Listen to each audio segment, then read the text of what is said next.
جب میرے نبی نے اخلاق اچھے کیے، دشمن کو معاف کرنا. لیکن ایک آدمی آپ سوئے ہوئے تھے، آپ کی تلوار لٹکی تھی، ایک آدمی آیا، اس نے آپ کی تلوار اتاری اور یوں ماری پسلی میں، آپ اٹھ کے بیٹھ گئے. اب وہ قتل کے ارادے کے لیے آ چکا ہے اور تلوار یہاں ہے. کہتا من یمنعک منی، اب بول تمہیں کون بچائے گا؟ تو آپ نے مسکراتے ہوئے کہا اللہ.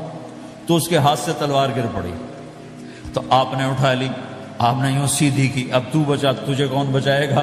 وہ کہنے لگا مجھے تو ہی بچائے گا. وہ تو اللہ کو جانتا نہیں تھا. کہا بابا مجھے تو ہی بچائے گا. تو آپ کہتے ہیں اس کا سر اڑا دو، یہ نبی کو قتل کرنے آیا ہے. میرے نبی نے فرمایا کلمہ پڑھتے ہو؟ کہا نہیں پڑھتا. کہا جاؤ معاف کیا، جاؤ معاف کیا. یہ میرے نبی کے اخلاق ہیں. 20 سال جنہوں نے قتل کے منصوبے بنائے، قتل کے منصوبے مکہ والے. جب آپ مکہ میں فاتحانہ داخل ہوئے، ابو سفیان سب سے زیادہ آپ کو دکھ پہنچانے والوں میں پیش. تو آپ نے ابو سفیان کو عزت دی. جو ابو سفیان کے گھر میں داخل ہوگا اس کو کچھ نہیں کہا جائے گا. آپ تو ابو سفیان کو بلا کے سولی پہ لٹکاتے، اور آپ کہہ رہے ہیں جو ابو سفیان کے گھر میں جائے گا اسے کچھ نہیں کہا جائے گا، جو بیت اللہ میں ہوگا اسے کچھ نہیں کہا جائے گا. سارا مکہ سامنے، آپ یوں بیت اللہ کا دروازے پر یوں دونوں ہاتھ ایسے ٹکا کے کھڑے تھے. پھر آپ نے کہا میں کیا کروں گا اب تمہارے ساتھ؟ تو سہیل بن عمر نے کہا آپ کریم ہیں، کریم کے بیٹے ہیں. تو آپ نے کہا جاؤ میں نے معاف کیا.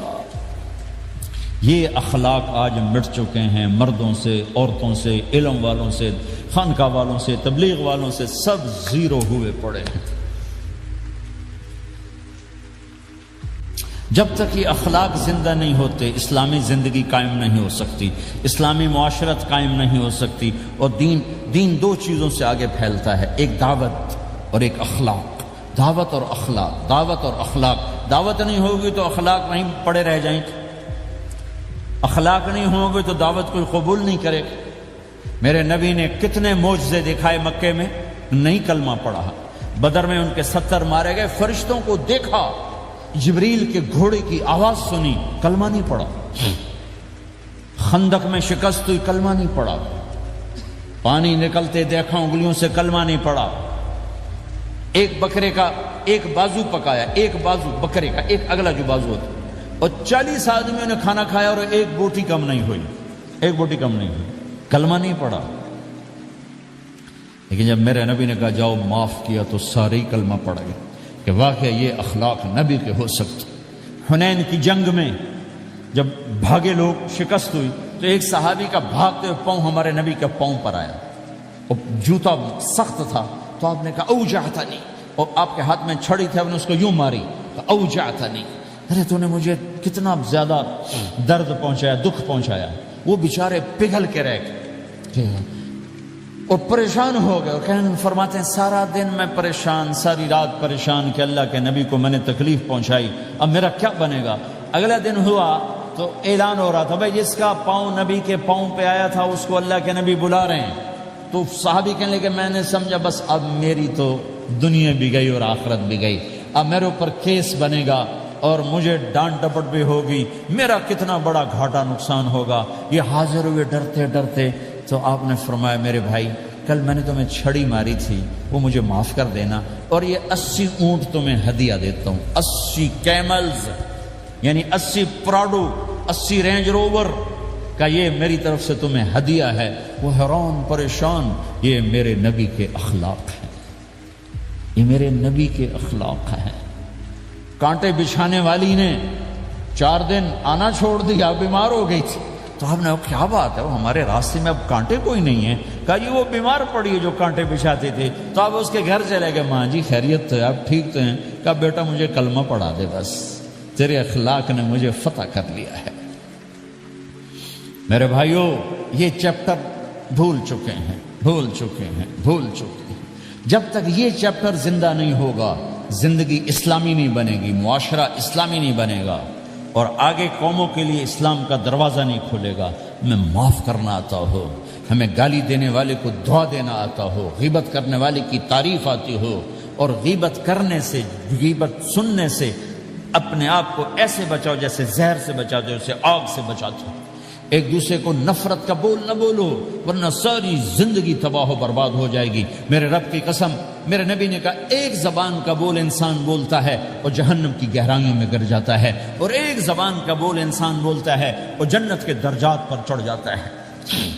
یہ زبان بہت طاقتور چیز ہے، میں ہر بیان میں اس کو دہرا رہا ہوں کہ جتنا یہ عمل ختم ہو چکا ہے اتنا کوئی عمل بھی نہیں ختم ہوا ہے۔ میرے نبی نے فرمایا معاذ تمہیں سارے دین کا خلاصہ بتاؤں؟ معاذ الا انبئک بملاک ھذا کلہ، میں تمہیں پورے دین کا خلاصہ بتاؤں؟ کون معاذ جس کے ہاتھ میں علماء کا جھنڈا ہوگا؟ کون معاذ؟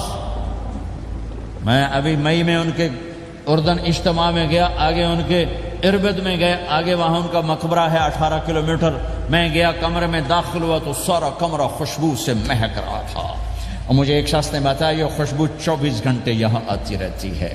جن کو 18 ہجری میں انتقال ہوا، 1417 سال ہو گئے مرے ہوئے، اور قبر سے خوشبو آ رہی۔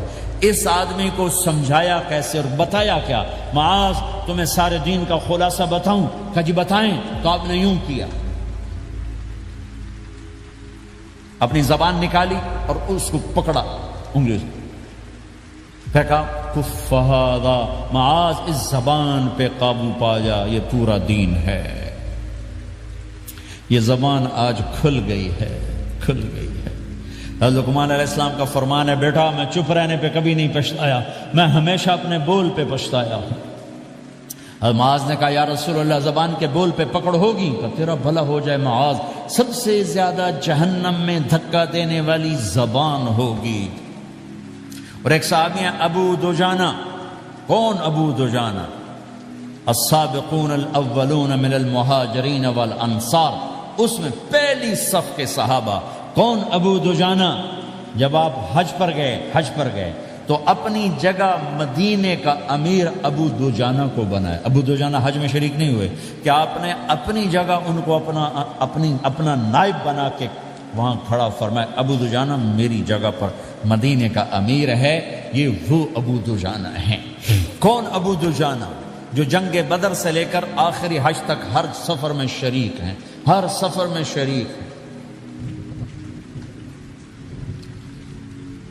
ان کی ایک بات میں بتانا چاہتا ہوں، پہلے تھوڑی سی ان کی ہسٹری بتانا چاہتا ہوں۔ کون ابو دجانہ؟ احد کی جنگ میں آپ نے تلوار اٹھائی، کہ اس تلوار کو کون لے گا؟ کئی صحابہ کھڑے ہو گئے۔ آپ نے کہا اس تلوار کا حق کون ادا کرے گا؟ سارے بیٹھ گئے، 3 آدمی کھڑے رہے، ایک زبیر بن عوام، ایک عمر بن خطاب، ایک ابو دجانہ۔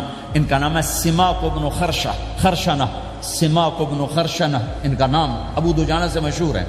تو آپ نے تلوار نہ عمر کو دی، نہ زبیر کو دی، ابو دجانہ کو دی۔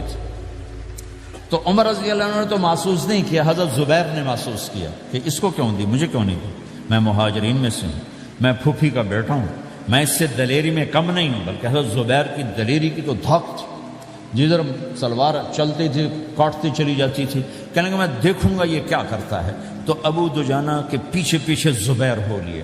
تو ابو دجانہ نے جو حملہ کیا تو 3000 کا لشکر تھا، اس کو چیر کے پار نکل کے، پورے لشکر کو کاٹ کے پار نکل کے، اور آگے عورتیں کھڑی تھیں جو مکے کے لشکر کو تیار کر رہی تھیں۔ نحن بنات طارق نمشی علی النمارق مشی القتل بوارقی المسک فی المخالقی المسک فی المفارقی والضر فی المخالقی ان تقبلوا نعانقی وتدبروا نفارقی فراق غیر وامقی۔ یہ گانا گا رہی تھی اور ان کو تیار کر رہی تھیں۔ تو جب ابو دجانہ کی تلوار نظر آئی تو سب بھاگی، ہندا پکڑی گئی۔ تو آپ نے یوں اپنی تلوار ہندا کے سر پر رکھی، انہوں نے چیخ ماری، تلوار ہٹا لی۔ تو زبیر پیچھے پیچھے کہ کیا کیا ہے؟ جنگ میں اگر کوئی عورت حصہ لے اسے مارنا جائز ہے، ویسے جائز نہیں ہے، عورت کو، بچے کو، بوڑھے کو ہاتھ لگانا جائز نہیں ہے۔ تو انہوں نے کہا تلوار کیوں نہیں چلائی؟ کہا میرے محبوب کی تلوار ہے، عورت کے خون سے رنگین کر کے اس کی شان نہیں گھٹانا چاہتا، یہ میرے نبی کی تلوار۔ پھر واپس ہوئے، پھر اٹیک کیا اور پھر مجمع کو چیر دیا۔ سامنے ایک آدمی آ رہا تھا ہاتھی کی طرح، اتنا لمبا موٹا تازہ، تو زبیر کہنے لگے میرے جی میں آیا کبھی اس کی ٹکر ہونا پھر میں دیکھوں ابو دجانہ کیا چیز ہے. تو اللہ کا کرنا ایسا ہوا ابو دجانہ دونوں آمنے سامنے ہو گئے. تو وہ ایسے شاہ سوار تھے کہ دونوں طرف کے لشکر ذرا تھم گئے اور وہ دونوں بھڑ گئے. ابو دجانہ کے اپنے جوہر، اس پہلوان کے اپنے جوہر، غبار اٹھا، مٹی اٹھی، اور اس کی اپنی طاقت، ان کی اپنی طاقت. انہوں نے ابو دجانہ کو اس نے زخمی کر دیا. ابو دجانہ نے جو جوش میں آ کے ماری تلوار، اس کو لگی یہاں تو اتنی طاقت سے لگی کہ اس کے نیچے اتر کر 2 ٹکڑوں میں تقسیم کر دی. یوں ماری تو ایک حصہ ادھر ایک حصہ. پھر یوں دیکھا اور اپنے چہرے سے لوہے کی ٹوپی اتاری. اما ترا انا ابو دجانہ، کیا دیکھ رہے ہو؟ میں ہوں ابو دجانہ. تلوار صحیح لی ہے میں نے، غلط نہیں لی. یہ ابو دجانہ ہیں. اور جب شکست ہو گئی احد کی جنگ میں اور پھر 10-12 آدمیوں نے آپ کو گھیرے میں لیا ہوا تھا، ان میں ایک ابو بکر تھے، عمر تھے، علی تھے، طلحہ تھے، زبیر تھے، سعد بن ابی وقاص تھے، اور سہل بن حنیف تھے، عبادہ قتادہ بن نعمان تھے، اور ابو دجانہ تھے رضی اللہ تعالی عنہم. ان میں سے ایک ابو دجانہ بھی تھے. اور یمامہ کی جنگ میں ابو دجانہ شہید ہوئے. یمامہ کی جنگ میں شہید ہوئے. یہ ابو دجانہ کی تھوڑی سی سیرت آپ کے سامنے آئی ہے. اس کے بعد اب آپ ان کے قول کو سنو تاکہ اس کا وزن آپ کے سامنے آئے. یہ بدر کے شریک ہیں. اللہ کے نبی نے کہا بدر کا صحابی جو مرضی کرے بخشا گیا. یہ صلح حدیبیہ کے شریک ہیں. اللہ نے قرآن میں کہا لقد رضی اللہ، میں ان سے راضی ہو گیا. یہ صحابی ہیں. اللہ نے کہا کلا وعد اللہ الحسنى، اے میرے نبی تیرے ہر صحابی کے لیے جنت کا وعدہ ہے. اور اب یہ کیا کہتے ہیں؟ یہ کیا کہتے ہیں لوگو؟ ان ارجع عملی عند، لوگو میرے پاس ابو دجانہ، میرے پاس بخشش کا سب سے بڑا عمل جانتے ہو کیا ہے؟ بدر نہیں، احد نہیں، حدیبیہ نہیں، خندق نہیں، خیبر نہیں، فتح مکہ نہیں، آخری حج نہیں. کیا ہے؟ کیا ہے لوگو؟ ان ارجع عملی عندی، میرے پاس آخرت میں بخشش کا سب سے بڑا عمل بس ایک ہے کہ ما آذیت احدا بلسانی، میں نے اپنی زبان سے کبھی کسی کو دکھ نہیں پہنچایا. ولا اجد فی قلبی غلا لاحد، اور میرے دل میں کسی کے لیے بغض کوئی نہیں ہے، بس یہ میری بخشش کا عمل ہے. تو بھائیو، نبی کے اخلاق میں 2 چیزیں لے لو. ایک زبان سے کسی کو دکھ نہ دو، ایک دل میں کسی کا بغض نہ رکھو. اللہ کی قسم بغیر حساب کتاب کے جنت میں جاؤ گے. بڑے بڑے جنید بغدادی اور بڑے بڑے معرفت والے تمہیں دیکھتے رہ جائیں گے. تمہاری رفتار اتنی تیز ہوگی کہ تمہیں وہی پکڑ سکے گا جس کا یہ 2 عمل تم سے زیادہ اچھا ہوگا. جس روڈ پہ رش ہوتا آپ وہاں سے گاڑی ہٹا لیتے ہو، ادھر نہیں، ادھر رش ہے، وہ سائن وغیرہ آپ کو آ جاتے ہیں کہ بھائی ادھر بلاک ہے، ادھر نہیں جانا، ادھر جانا ہے. تو جہاں روڈ پہ رش ہوتا ہے تو قیمتی سے قیمتی گاڑی کی رفتار بھی آہستہ ہو جاتی ہے، اور جہاں روڈ خالی ہوتا ہے تو پرانی گاڑی بھی بھاگے جا رہی ہوتی. ہمارے یہاں پرانی گاڑی ہوتی ہے نا، پرانی بسوں کے پیچھے لکھا ہوتا ہے نہ انجن کی خوبی نہ ڈرائیور کا کمال، خدا کے سہارے چلی جا رہی ہے. اور جس کے پاس ایسی گاڑی ہو، نہ انجن کی خوبی نہ ڈرائیور کا کمال، تو اگر اس کو روڈ خالی مل جائے تو وہ تو مرسیڈیز والے سے پہلے پہنچے گا، رینج روور والے سے پہلے پہنچے گا، بینٹلی والے سے پہلے پہنچے گا، رولز رائس والے سے پہلے پہنچے گا، جو وہ تو پھنسی کھڑی اور اس کا روڈ ہی خالی ہے. تو میرے بھائیوں، یہ میں ایک مثال دیتا ہوں. عبادات کی روڈ پہ بہت رش ہے. نمازی بے شمار ہیں، روزے دار بے شمار ہیں، عمرے والے بے شمار ہیں، حج والے بے شمار ہیں، اور تہجد گزار بے شمار ہیں، علماء بے شمار ہیں، حافظ بے شمار ہیں، ذکر والے بے شمار ہیں، بہت رش ہے، تبلیغ والے بے شمار ہیں. لیکن جو اخلاق والا روڈ ہے نا، یہ خالی پڑا ہے. اس پہ موٹر زوکی پہ چڑھ کے آ جاؤ تو سب سے آگے نکل جاؤ، سائیکل پہ چڑھ کے آ جاؤ تو سب سے آگے نکل جاؤ، کہ روڈ ہی خالی ہے. اخلاق کا روڈ خالی ہے. غصے کو پینا، دکھ دینے والے کے سامنے، درد دینے والے کو خوشیاں دینا، گالی دینے والے کو دعا دینا کرو تو صحیح. میرے رب کی قسم اس میں وہ لذت ہے، وہ لذت ہے کہ ساری دنیا کی لذتیں تمہیں بھول جائیں گی اگر یہ لذت تمہیں مل گئی. پی جا ایام کی تلخی کو بھی ہنس کے ناصر، غم کے سہنے میں بھی قدرت نے مزہ رکھا ہے. اپنے لہو کے گھونٹ پی، زخم پہ زخم کھا کے جی، آہ نہ کر لبوں کو سی، عشق ہے دل لگی نہیں، سینے پہ تیر کھائے جا، آگے قدم بڑھائے جا، یعنی زبان حال سے کہہ دے کہ ہاں ستائے جا. آج اخلاق کوئی نہیں ہے، میں تو روتا پھرتا ہوں. تبلیغ میں نکلو نکلو نکلو، خانقاہوں میں ذکر ذکر ذکر، اور مدرسوں میں فقہ فقہ فقہ. کوئی تو اس سبق کو بھی یا اور بھی دکھ ہیں زمانے میں محبت کے سوا، راحتیں اور بھی ہیں وصل کی راحت کے سوا. جس دن امت کے اخلاق زندہ ہوئے آپ اسلام کی بہار دیکھو گے. اگر اپنے گھر میں خوشیاں لانا چاہتے ہو تو اللہ کی قسم بڑے گھر سے نہیں آئے گی. کوئی 5 لاکھ پاؤنڈ کی گاڑی سے خوشی نہیں آئے گی، کوئی بہت بڑا عالی شان بنگلہ بنانے سے خوشی نہیں آئے گی. تمہارے اخلاق سے گھر میں خوشی آئے گی. اگر بیوی کا سلوک تمہارے ساتھ اچھا ہے، تمہارا سلوک بیوی کے ساتھ اچھا ہے، اس گھر میں خوشی ہے. بیوی کا بول بدتمیز ہو تو خامند کی زندگی برباد، خامند کا بول بدتمیز ہو تو بیوی کی زندگی برباد، اولاد بد اخلاق ہو تو ماں باپ کی زندگی برباد، ماں باپ میں سختی ہو تو اولاد کی زندگی برباد، بھائی بھائی میں بول میں سختی ہو تو بھائی کی زندگی برباد، بہن بھائیوں میں سختی ہو تو بہن بھائی کی زندگی برباد، نیبر کے ساتھ سختی ہو تو نیبر کی زندگی برباد. میرے نبی نے فرمایا ما آمن بی من بات شبعان و جارہ جاع، وہ میرے اوپر ایمان لایا ہی نہیں جو خود پیٹ بھر کے کھائے اور پڑوسی بھوکا ہو. واللہ لا یؤمن واللہ لا یؤمن واللہ لا یؤمن، 3 دفعہ اللہ کی قسم ایمان والا نہیں، اللہ کی قسم ایمان والا نہیں، اللہ کی قسم ایمان والا نہیں. کون یا رسول اللہ؟ الذی لا یأمن جارہ بوائقہ، جو پڑوسیوں کو تنگ کرے وہ ایمان والا نہیں ہے.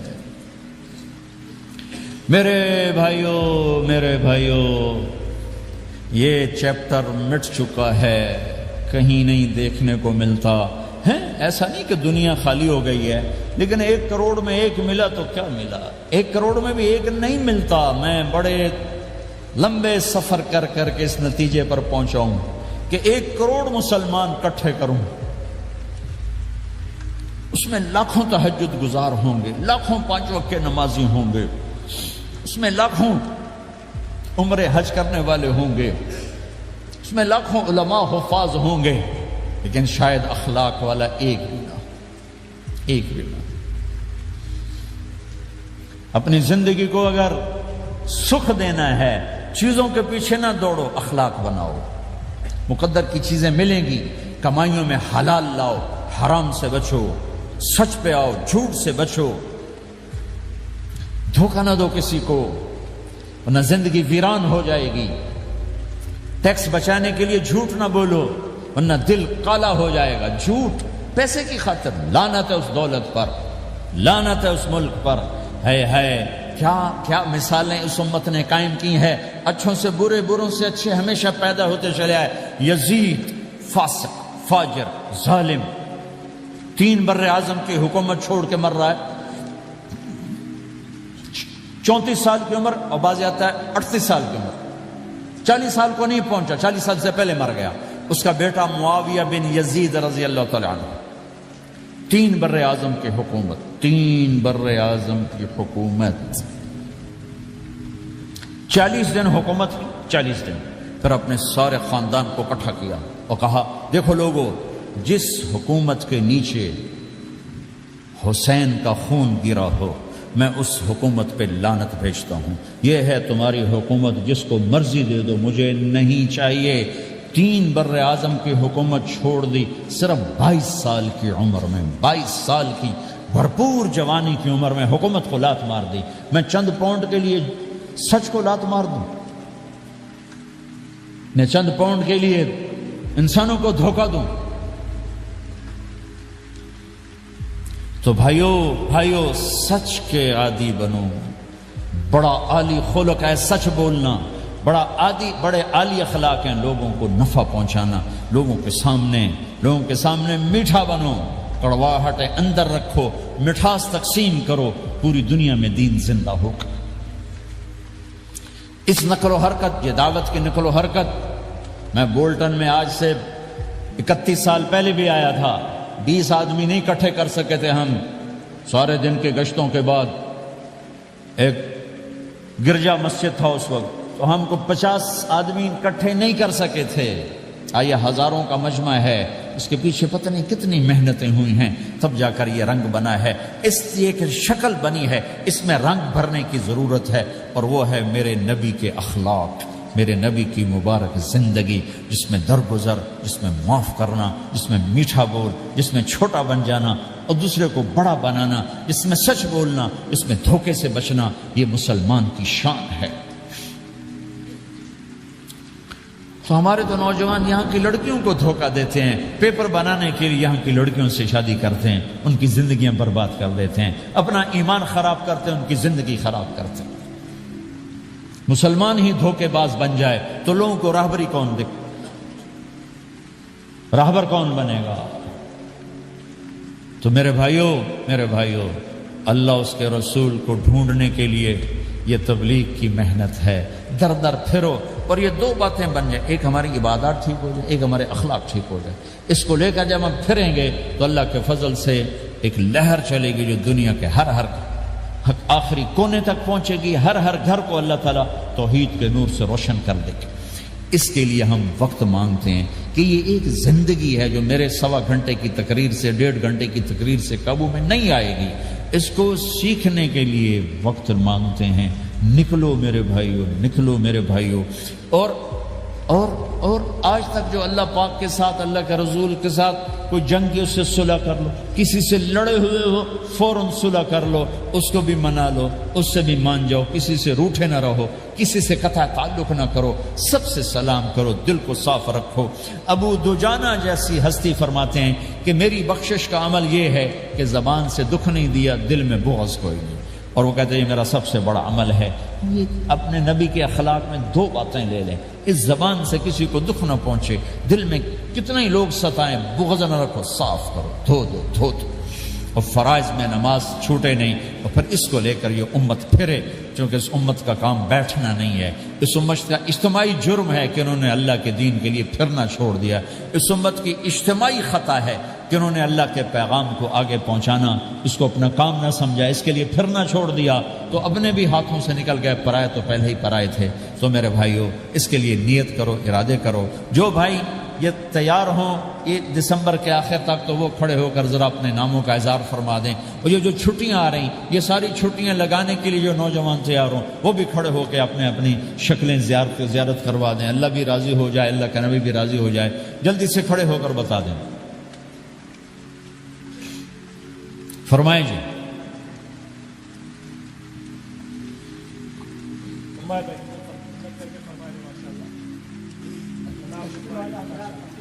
بولو بھائی، یہ چھٹیاں تو ماشاءاللہ ہوتی ہیں، اس میں نوجوانوں کو نکلنا چاہیے۔ اکثر نوجوان بیٹھے ہیں، اٹھو بھائی۔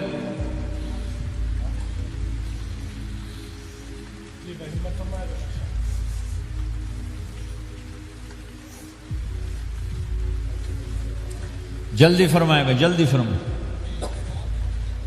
ایسے نہیں ہوگا، پہلے 4 مہینے دینا پھر سنو گا۔ بیٹھ جاؤ، یہاں سوال نہیں کیا جاتا۔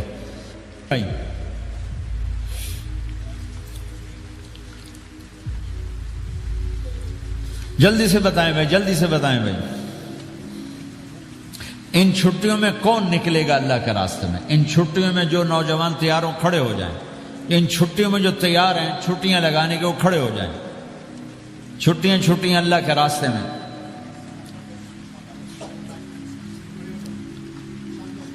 ہاں بھائی، فرمائیں جی، فرمائیں جی بھائی۔ اور آپ کے لیے آسان کر دیتا ہوں، اس سال آج کیا تاریخ ہے بھائی؟ 22 نومبر۔ اگلے سال 22 نومبر تک اللہ زندگی رکھے، جو بھائی چلے 4 مہینے کے لیے تیار ہوں وہ کھڑے ہو جائیں۔ 1 سال کے اندر انشاءاللہ ہم جائیں گے، وہ بھائی کھڑے ہو جائیں۔ 1 سال کے اندر اندر انشاءاللہ ہم نے جانا ہے، ترتیب بنانی ہے، وہ کھڑے ہو جائیں۔ زندگی میں جو کہیں گے ہم نکلیں گے وہ بھی کھڑے ہو جائیں۔ چلو سارے بیریئر ہٹا دیتا ہوں، لو بھائی سب کی تشکیل ہو، بیٹھ جاؤ بھائی، ماشاءاللہ بیٹھ جاؤ بھائی، بیٹھ جاؤ بھائی، بیٹھ جاؤ بھائی۔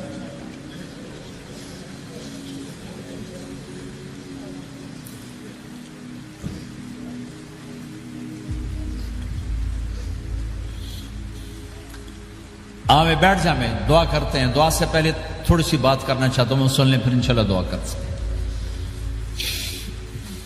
مسلمان کی زندگی چلتے پھرتے دعوت ہے، مسلمان کی زندگی چلتی پھرتی دعوت ہے۔ اگر اسلام ہماری زندگی میں ہو، عبادات ایسی چیزیں جو نظر نہیں آتی، اخلاق ایسے چیزیں جو چھپ نہیں سکتی۔ اخلاق ایک ایسی صفت ہے جس کو آپ چھپا نہیں سکتے، بد اخلاقی ایسی برائی ہے جس کو آپ چھپا نہیں سکتے۔ شراب تو چھپ سکتی ہے، اندر کمرے میں بیٹھ کے پی لے، روزہ چھپ سکتا ہے، نہیں رکھا کسی کو کیا خبر، نماز بھی چھپ جاتی، نہیں خبر پڑھی ہے کہ نہیں پڑھی، لیکن برے اخلاق بھی نہیں چھپتے اور اچھے اخلاق بھی نہیں چھپتے۔ ایک اچھے اخلاق خوشبو کی طرح مہکتے ہیں اور برے اخلاق گندگی کی طرح بدبو چھوڑتے ہیں۔ ہمارا معاشرہ اسلامی اس وقت بنے گا جب ہمارے اخلاق عالی ہوں گے، تو یہ نقل و حرکت اس کو طاقت پہنچائے گی۔ یہ گھر بیٹھنے سے چیز نہیں آئے گی بھائی، پھرنا پڑے گا، دھکے کھانے پڑیں گے، لیکن ان دھکوں میں بھی اللہ نے بڑی لذت رکھی ہے، بہت عجب نشہ ہے اس کا۔ جنید جمشید مجھے پہلی دفعہ ملا 97، جب وہ بہت بڑا اس وقت تھا، وہ لیجنڈ گلوکار، تو اس نے مجھ سے کہا کہ مولانا جس گلیمر کو پاکستانی نوجوان خوابوں میں دیکھتے ہیں وہ گلیمر مجھے فزیکلی حاصل ہے، لیکن میرے اندر اندھیرا ہے، روشنی نہیں، خالی ہے۔ کیوں؟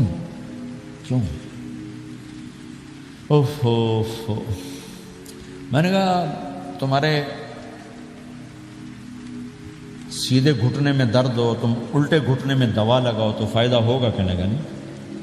میں کہا اندھیرا تمہاری روح میں ہے اور تم روشن کر رہے ہو جسم کو، کبھی میوزک سے، کبھی کسی چیز سے، کبھی کسی چیز سے، تو عورت، شراب، میوزک، ان کا روح میں کوئی واسطہ ہی نہیں، یہ روح تک جاتی نہیں، ان کی پینیٹریشن جسم تک ہے اور جسم کو کنٹرول روح کرتی ہے۔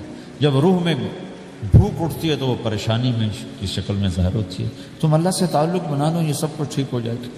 پھر جب اس نے 3 چیلے شروع کیے تو اس کا مجھے فون آیا، ہمارا ایک شہر ہے چھوٹا سا، زلزلے میں ختم ہو گیا تھا، بالاکوٹ، تو اس کا مجھے وہاں سے فون آیا کہ مولانا میں ایک پرانی مسجد میں ایک پھٹی ہوئی چٹائی پر لیٹا ہوا ہوں اور جس سکون کو میں 5 سٹارز ہوٹل میں دیکھتا تھا، ڈھونڈتا تھا، وہ آج مجھے یہاں مل چکا ہے، اور مجھے یوں لگتا ہے میں ہوا میں اڑ جاؤں، میں ہوا میں اڑ جاؤں۔ کیا ہوا کہ اللہ سے تعلق بنا اور روح میں سکون آ گیا، ٹھنڈک آ گئی۔ تو ایک گناہوں سے بچنا اور ایک فرائض کو پورا کرنا، ایک اپنے اخلاق کو ٹھیک کرنا، یہ چند ایک کام ہیں جو کر لے گا اللہ اسے آباد کر دے گا۔ جہاں ہو نماز نہ چھوٹے، رمضان آ جائے روزے نہ چھوٹے، زکوٰۃ فرض ہو جائے خوشی سے ادا کریں، اپنی کمائیوں کو حلال پہ لائیں، غلط کاغذات سے، غلط پیپر سے، غلط ہیرا پھیری سے پیسہ نہ بنائیں، یہ پیسہ تباہی کے سوا کچھ نہیں لاتا۔ اپنی حلال کمائی کرو، کہ میرے نبی کا فرمان ہے جو صبح سے شام تک حلال کمانے میں تھکتا ہے اس کے اس دن کے سارے گناہ معاف ہو جاتے۔ سعد بن معاذ بیٹھے تھے، ان کے ہاتھوں پر اللہ کے نبی کی نظر پڑی تو ہاتھ بڑے سخت تھے، تو ہم نے کہا سعد تیرے ہاتھ اتنے سخت کیوں ہیں؟ کہا جی میں اپنے باغ میں خود کام کرتا ہوں، اس سے یہ سخت ہو گئے۔ تو آپ نے سعد کا ہاتھ پکڑا اور ایسے چوما اور کہا اپنے بچوں کو حلال کھلانے میں بچوں کو حلال کھلانے میں جو ہاتھ ایسا ہو جائے گا اس پہ جہنم کی آگ حرام ہو جائے گی۔ کہ بھائیو حلال، جھوٹ نہ داخل کرو، چاہے کتنے بڑے مفتی فتویٰ دیں کہ ٹیکس بچانے کے لیے جھوٹ بولنا جائز ہے، میں کہتا ہوں نہیں، سچ۔ 2 سودے ہیں، ایک طرف چند 100 پاؤنڈ ہیں، ایک طرف سچ ہے، جس کو لینا ہے لے لو۔ سچ کو لوگے تو اللہ کے قدموں میں چلے جاؤ گے، اللہ کے حبیب کی چھاؤں میں چلے جاؤ گے، اللہ کی چھاؤں میں چلے جاؤ گے۔ جھوٹ ہاں صرف جھوٹ بولنا جائز ہے، دو بھائی لڑ پڑے ان میں صلح کرانے کے لیے جھوٹ بولنا جائز ہے۔ میاں بیوی لڑ پڑیں تو بیوی کو منانے کے لیے خامند جھوٹ بول سکتا ہے، خامند کو منانے کے لیے بیوی جھوٹ بول سکتی ہے۔ اس کے علاوہ جھوٹ نہیں ہے، سچ کے ساتھی بنو۔ اللہ کی قسم وہاں سے رزق آئے گا جہاں سے وہم و گمان بھی نہیں۔ پھر آپ اس حکومت کو دھوکہ دیتے ہو جو آپ کی ہمدرد۔ ہماری حکومتیں تو خود بھی چور ہیں تو ان کو چور پڑے ہوئے، چوروں کو چور پڑے ہوئے۔ تمہاری حکومتیں تو چور نہیں ہیں تو تم پہ خرچ کرتے ہیں۔ ان سے بینیفٹ لینا ہو تو پیچھے پیچھے ہو، ان کو ٹیکس دینا ہو تو کہتے ہو کدھر لکھا ہے شریعت میں ٹیکس دینا جائز ہے؟ یہاں لکھا ہوا۔ آگے مفتی بھی بیٹھے ہوئے فتوے دینے کے لیے۔ جب ان سے نفع اٹھاتے ہو تو ان کو نفع پہنچاؤ، ان سے سہولتیں لیتے ہو ان کو سہولت پہنچاؤ۔ جو تمہارے خرچ کرنے میں دیانتدار ہیں ان کے ساتھ بددیانتی نہ کرو۔ مسلمان ہو اور دھوکہ، یہ دو چیزیں جوڑ نہیں سکتی۔ اپنی عیاشی تھوڑی کم کر دو تو اللہ اس میں برکت دے گا۔ آپس میں کبھی اونچ نیچ ہو جائے فوراً صلح کرو، لڑائی پہ باقی نہ رہو کہ جی ہم نے بات نہیں کرنی، ہمارا سلام دعا ختم، ایسا کبھی نہیں کرنا۔ اونچ نیچ ہوتی ہے لیکن فوراً صلح کرو۔ ماں باپ میاں بیوی کٹھے رہتے ہیں تو ہمارا سسرالی معاشرہ بہت سخت قسم کا ہے۔ ماں باپ اتنی مداخلت کرتے ہیں، بچے بچے میں کو ان کی زندگی تباہ کر دیتے۔ ساس سسر بہو پہ اتنا حق جتلاتے ہیں کہ خامد کا بھی اتنا حق نہیں رہ جاتا، اس سے زندگی ٹوٹ جاتی۔ اگر سسر ہو بہو کو عزت دو، ساس ہے بہو کو عزت دے، بہو ہے ساس سسر کو عزت دے۔ لیکن اللہ کی قسم ساس اور سسر کا بہو پہ کوئی شرعی حق کوئی نہیں۔ میرے بچے کی شادی ہوئی، میں نے اپنی بیوی سے کہا بات سنو، ہم کسی کی بیٹی کو لے کے آ رہے ہیں، اگر ماں بن کے دکھاؤ گی تو میں یہاں اس کو لاؤں گا، اور اگر ماں بن کے نہیں دکھانا تو میں اس کو الگ گھر دیتا ہوں، تاکہ ہم اس کی زندگی میں دخل انداز نہ ہو، ہم ان کی زندگی کو خراب نہ کریں۔ اگر کسی کے پاس الگ گھر دینے کی وسعت نہیں ہے تو وہ خود تو الگ ہو سکتا ہے کہ نہیں ہو سکتا؟ ایک ہی گھر میں رہتے ہیں، الگ گھر کی وسعت نہیں تو دونوں باہر نکل جاؤ، بچوں کی زندگی سے باہر نکل جاؤ، اپنا ان پر حاوی نہ کرو ورنہ آپ خود بھی برباد ہو جاؤ گے، ان کو بھی برباد کر دو۔ کتنی طلاقوں کے پیچھے ساس اور سسر ہیں، کتنی طلاقوں کے پیچھے میاں بیوی کی آپس کی بدتمیزی ہے کہ اس ماحول میں برداشت کرنے کا رواج ہی ختم ہو گیا۔ برداشت نہیں کرنا، بڑا نقصان سہنا ہے، چھوٹا نہیں سہنا۔ ڈائمنڈ کیسے بنتا ہے؟ ڈائمنڈ کاربن ہے، وہ ڈائمنڈ کیسے بنتا ہے؟ وہ پریشر کو برداشت کرتا اللہ چمکا کے اسے ڈائمنڈ بنوا دیتا۔ تو نوجوانوں کے ذمے ہے کہ اپنی بیوی کو پروٹیکشن دیں ماں باپ سے۔ ماں باپ زیادتی کریں سامنے آ جائیں، ہاتھ جوڑیں، پاؤں پکڑیں، بدتمیز نہ ہوں کہ ابا جی میں آپ کا حکم، اب مجھے اس کہیں کیا کرنا ہے، اماں جی اب مجھے فرمائیں میں کیا کرنا ہے، میرے ذمے ہے، اس کے ذمے نہیں ہے۔ بیوی زیادتی کرنے لگے تو اس کے سامنے ہو جاؤ، دیکھو بیگم یہ تیرا میرا رشتہ ٹوٹ سکتا ہے، ماں باپ کا رشتہ ٹوٹ نہیں سکتا ہے۔ ماں باپ کا وہ رشتہ ہے جسے توڑا نہیں جا سکتا، نکاح تو ایک بول پہ ٹوٹ جاتا ہے، میں تیری ہر ضرورت پوری کروں گا لیکن تو میرے ماں باپ کے لیے تکلیف کا باعث نہ بن۔ یہ مرد کی ذمہ داری ہے، ہم یہ معاشرہ بھلا چکے۔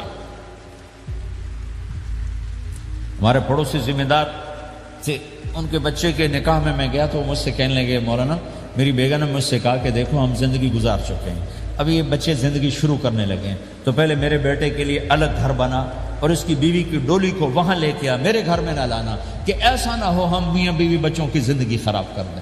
تو پہلے میں نے بیٹے کا گھر بنایا ہے، اب اس کی شادی کر رہا ہوں، اس کی بیوی کی ڈولی وہاں اترے گی، میرے گھر میں نہیں اترے گی کہ ہم دونوں میاں بیوی کہیں ان کو خراب نہ کر بیٹھے۔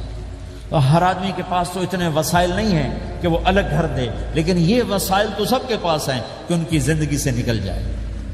ہاں ان میں کوئی کھٹ پٹ ہو جائے تو صلح کرانے آئیں، لیکن ہوتا کیا ہے کہ لڑکے کے ماں باپ اپنے بیٹے کے حمایتی ہوتے ہیں، لڑکی کے ماں باپ اپنی بیٹی کے حمایتی ہوتے ہیں اور آپس میں جنگ شروع ہو جاتی، نہ یہ نیچے ہوتا نہ وہ نیچے ہوتا۔ نئی نئی شادی ہوتی، زندگی گزارنے کا پتہ نہیں ہوتا، ٹھوکریں کھاتے ہیں تو ان کو سنبھالنے کی ضرورت ہوتی ہے، لیکن ہوتا کیا ہے کہ ماں باپ اپنے بیٹے کے کان میں نا بیوی کی شکایتیں لگاتے رہے، یہ کرتی ہے، یہ کرتی ہے، یہ کرتی ہے، اور وہ بچی کو اس کے ماں باپ کہتے رہے کہ یہ کرتے ہیں، یہ کرتے ہیں، یہ کرتے ہیں، زبان پر ٹیپ لگا رہے، تو آپ کی زندگی روشن ہو جائے، آپ کا جیون خوبصورت ہو جائے۔ اور کبھی اونچ نیچ ہو جائے تو معافی مانگو، فوراً معافی مانگو۔ میاں بیوی لڑ پڑیں اور پھر صلح کر لیں، تو اللہ کو یہ عمل اتنا پسند ہے کہ ان کی صلح پر پچھلے سارے گناہ ان کے معاف کر دیتے۔ قرآن کی ایک آیت اتری ہی میاں بیوی کی لڑائی پر تھی۔ ایک خاوند اپنی بیوی پہ بڑے ناراض ہو، مسجد میں بیٹھے بیٹھے انہوں نے نیت کی گھر جاؤں گا اور بیوی کی ٹھکائی کروں گا۔ یہ انہوں نے نیت کی ہے، مسجد میں بیٹھے بیٹھے نیت کی گھر جاؤں گا، میں انہوں چنگا لتر پھیرنا ہے۔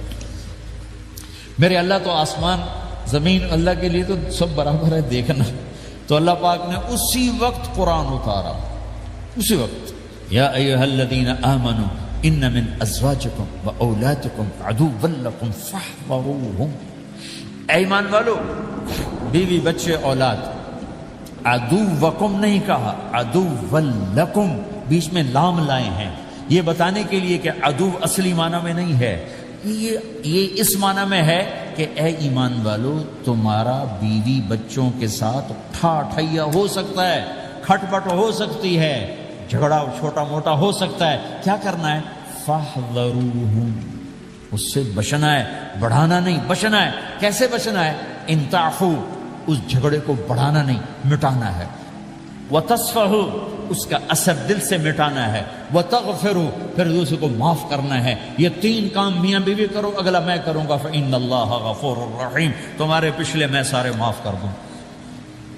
تو اگر اس مجمع میں کوئی بیوی سے لڑا بیٹھا ہے تو جاتے جا کے صلح کر، کوئی ماں باپ سے لڑا بیٹھا ہے تو جاتے جا کے صلح کر، کوئی ماں باپ بچوں سے ناراض ہیں، جا کے خود مان جائیں۔ اس ماحول میں بچوں کو پیار سے لے کے چلنے کی ضرورت ہے۔ میرے نبی کی زندگی محبت کا شاہکار ہے، ساری زندگی کسی کو ڈانٹا نہیں، ساری زندگی کسی کو ڈانٹا نہیں، اپنی وجہ سے، اپنی وجہ، کسی پہ ہاتھ نہیں اٹھایا، اپنی وجہ سے۔ حسن فرماتے میں نے 10 سال اللہ کے نبی کی خدمت کی، ایک دفعہ نہیں کہا یہ کیوں کیا، ایک دفعہ نہیں کہا یہ کیوں نہیں کیا۔ تو بھائیو، یہ خوبصورت زندگی ہے۔ آپ کے ہاں تو خادم نہیں ہوتے، سارا گھرانہ ہی خادم ہوتا ہے۔ تو میں پاکستان میں ہوں تو میں اگلا چیپٹر بیان کرتا ہوں کہ نوکروں کے ساتھ بھی اچھا سلوک کرو۔ وہ یہاں ہے ہی نہیں، تجھے آپ پہ ہی بانڈے مانجنے، آپ پہ ہی ٹوائلٹ صاف کرنا ہے، آپ پہ ہی گڈی صاف کرنی، ڈرائیور بھی آپ پہ تھے، مالک بھی آپ پہ، پٹرول بھی آپ پہ پاؤ گے، چنگا انگلینڈ ہے، پٹرول بھی آپ پہ پاؤ، ہوا بھی آپ پہ بھرو۔ 2.5 لاکھ کی گاڑی یا ڈرائیور آپ پہ، ہماری 2.5 لاکھ پاؤنڈ کی، ہماری 2.5 لاکھ کی سزوکی ہوتی ہے، ہمارا نوکر بیٹھا گاڑی چلا رہا تھا۔ نوکر تو اللہ کی بڑی نعمت ہے، تم اس سے محروم ہو۔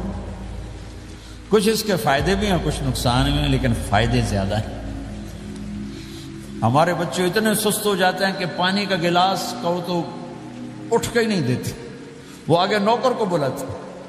میری اپنی، میرے ابا جی مجھے کوئی کام کہتے، اتر جا، میں نا انہوں صد کیا، تو میں باہر جا ابا جی آگے انہوں صد کیا، میں خود نہیں جاتا، ایسی سستی پڑ جاتی۔ یعنی تمہیں اپنی حماقت سے بتا رہا ہوں، سردی میں لیٹا ہوا تھا تو میری رضائی گر گئی، تو میں نے باہر سے نوکر بلایا، میں کہا بشیرہ او جی اور میں نا رضائی میرے اتنے پا، تو اپنا سنا رہا ہوں۔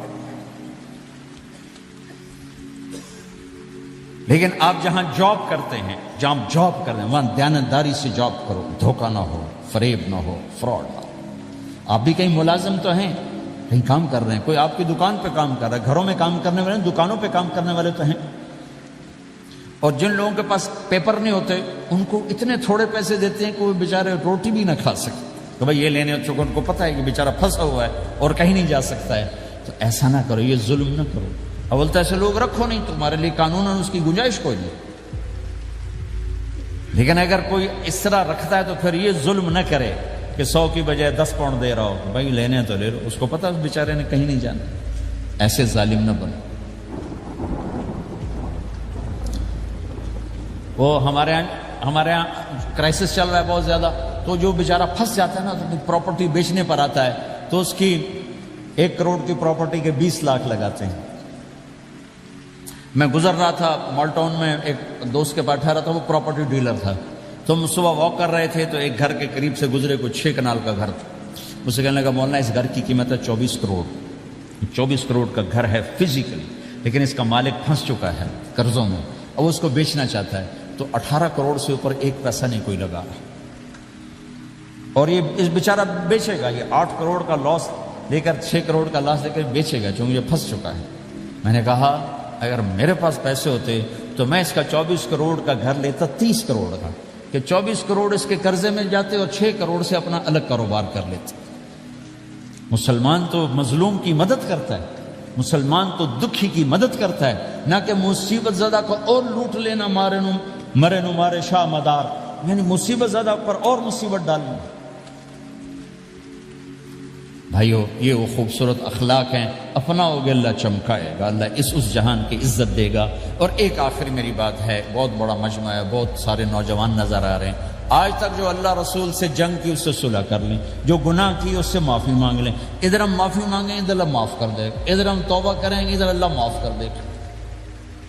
اور آپ تو ماشاءاللہ سارے بہت اچھے بیٹھے ہوئے ہیں. میرا ایک شاگرد ہے مولوی امجد، کراچی میں امام مسجد، اس کے پڑوس میں ایک عورت تھی، وہ لڑکیاں سپلائی کرنے کا کام کرتی تھی. کتنا ذلیل کام ہے. اور سال سے اس کے بیٹے سے اس میرے شاگرد نے دوستی لگائی اور میرے بیان کی کیسٹ دے دی، کہ بھائی یہ سن لینا، میرے استاد جی کی کیسٹ. اس نے گھر میں جا کے لگا لی. اس کی ماں چلتے پھرتے کانوں میں آواز پڑ رہی ہے. آخر وہ آ کے بیٹھ گئے، کہنے لگی سنا، مجھے بھی سنا. تو اس نے سارا سنا، پھر کہا دوبارہ سنا، پھر سنا، کہا دوبارہ سنا، پھر سنا. تو کہنے لگی یہ کون ہے؟ کہا پتہ نہیں کون. تمہیں کس نے دی؟ کہا یہ امام مسجد نے. تو بچے کا ہاتھ پکڑا اور آ گئی دروازے پر. اس وقت لوگ تراویح پڑھ کے باہر نکل رہے تھے. کہنے میں نے امام صاحب سے ملنا ہے. وہ آ گئے. کہا جی یہ کیسٹ آپ نے دی؟ یہ کون ہے؟ کہ میرے استاد ہیں. کیا نام ہے؟ طارق جمیل. اچھا. انہوں نے توبہ کی بڑی بات بتائی ہے، تمہیں پتہ ہے نا میرا کیا کام ہے؟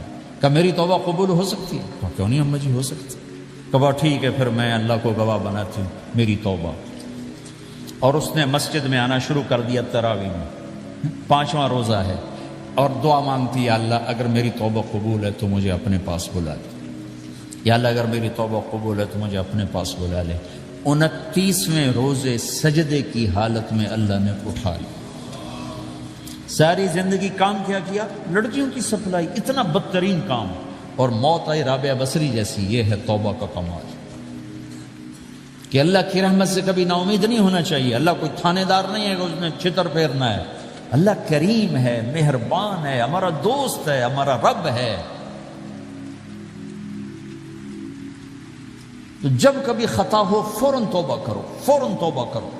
انشاءاللہ ایک دن آئے گا کہ اللہ ہمیں اپنی توبہ پہ پکا کر دے. تو یہ نیت تو کرو سارے جتنے بیٹھے ہو، بوڑھے جوان، کہ پچھلے پر ہم توبہ کرتے ہیں. کرتے ہو نیت؟ کہو یا اللہ میری توبہ، پھر کہو یا اللہ میری توبہ، پھر کہو یا اللہ میری توبہ. اگر یہ آپ نے سچے دل سے کہا ہے تو آپ کو مبارک ہو، آپ کے سب گناہ معاف ہو گئے، سارے معاف ہو گئے. حقوق باقی ہیں، علماء سے پوچھ لینا ان کی ادائیگی کیسے کرنی ہے. گناہ سارے معاف ہو گئے. اور آئندہ اگر کبھی توبہ ٹوٹے تو پھر کر لینا، پھر کر لینا، پھر کر لینا. میرے رب کی رحمت پہ کوئی اثر نہیں پڑتا. لن تبلغوا ضری فتضرونی ولن تبلغوا نفعی فتنفعونی. یہ میرے رب کی صفت ہے. وہ کہتا میں نفع سے بھی پاک ہوں، نقصان سے بھی پاک ہوں. نہ کوئی مجھے نفع پہنچا سکتا ہے، نہ کوئی نقصان پہنچا سکتا ہے. تو میرے گناہوں سے اس کو کیا گھاٹا پڑتا ہے؟ مجھے گھاٹا پڑتا ہے. لہٰذا جب بھی ہم معافی مانگیں گے وہ خوشی سے معاف کریں گے، جب بھی توبہ کریں گے خوشی سے قبول کریں گے. ٹھیک ہے نا؟ سارے نیت کرتے ہو؟ درود شریف پڑھو. اللہم لک الحمد کما انت اہلہ وصلی علی محمد کما انت اہلہ وفعل بنا ما انت اہلہ انک اہل التقوی و اہل المغفرہ. ربنا آتنا فی الدنیا حسنہ وفی الآخرة حسنة وقنا عذاب النار. یا اللہ ہم نے توبہ کی ہے، ہماری توبہ قبول فرما۔ یا اللہ اپنے فضل و کرم سے اس کو پختہ فرما، اپنی محبت دے، اپنے حبیب کی محبت دے، اپنے حبیب کی معرفت دے۔